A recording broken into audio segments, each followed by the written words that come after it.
नमस्कार, मी Sanket Deshpande. Top news Marathi channel मध्ये आपलं स्वागत. नाही नाही म्हणता अखेर डबल महाराष्ट्र केसरी चंद्रहार पाटील हे ठाकरेंच्या शिवसेनेला जय महाराष्ट्र करून एकनाथ शिंदेच्या शिवसेनेमध्ये प्रवेश करतायत. कुस्तीचं मैदान गाजवणाऱ्या चंद्रहार पाटलांची राजकीय मैदानावरची कारकीर्द कशी आहे पाहूयात. 2007 मध्ये छत्रपती संभाजीनगरमध्ये झालेल्या महाराष्ट्र केसरी कुस्ती स्पर्धेत पहिल्यांदा चंद्रहार पाटील यांनी महाराष्ट्र केसरीची मानाची गदा पटकावली. 2008 मध्ये सांगलीत झालेल्या महाराष्ट्र केसरी कुस्ती स्पर्धेत दुसऱ्यांदा महाराष्ट्र केसरीची गदा पटकावत डबल महाराष्ट्र केसरी होण्याचा मान चंद्रहार पाटलांनी मिळवला.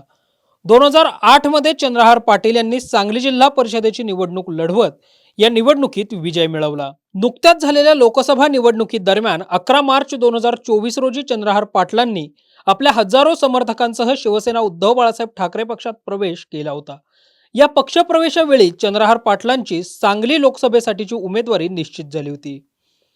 चंद्रहार पाटलांची उमेदवारी जाहीर झाल्यानंतर काँग्रेस आणि शिवसेना उद्धव बाळासाहेब ठाकरे पक्षात आणि पर्यायानं महाविकास आघाडीत वादाची ठिणगी पडली होती.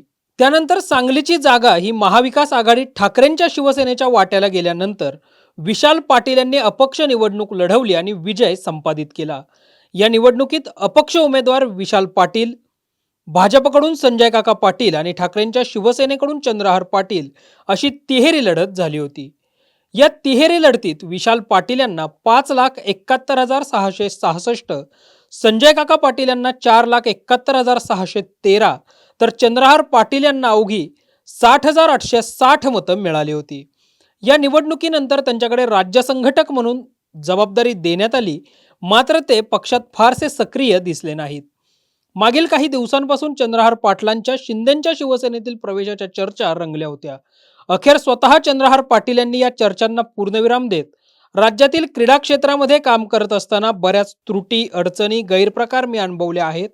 अशा बाबींविरोधात मी वेळोवेळी आवाज देखील उठवला आहे, परंतु प्रत्यक्ष शासन सहभागाशिवाय हे प्रश्न मार्गी लावणं कठीण आहे आणि म्हणून क्रीडा क्षेत्रामध्ये सुसूत्रता आणण्यासाठी व सामाजिक राजकीय क्षेत्रात काम करण्यासाठी मी व माझ्या सहकाऱ्यांनी सरकारसोबत जाण्याचा निर्णय घेतलेला आहे, अशी सोशल मीडियावर पोस्ट करत शिंदेच्या शिवसेनेत जाण्याचा निर्णय चंद्रहार पाटलांनी जाहीर केला. त्यानुसार आज चंद्रहार पाटलांचा पक्षप्रवेश होणार आहे. एकंदरीतच काय तर शिंदेच्या शिवसेनेतील चंद्रहार पाटलांच्या प्रवेशामुळे सांगली जिल्ह्यात शिवसेनेची ताकद निश्चितपणे वाढणार असून आता चंद्रहार पाटलांकडे एकनाथ शिंदे कोणती मोठी जबाबदारी देतात किंवा काय पद देतात हे पाहणं महत्त्वाचं असणार आहे. अशाच ताज्या आणि महत्त्वपूर्ण बातम्यांसाठी पाहत रहा टॉप न्यूज मराठी.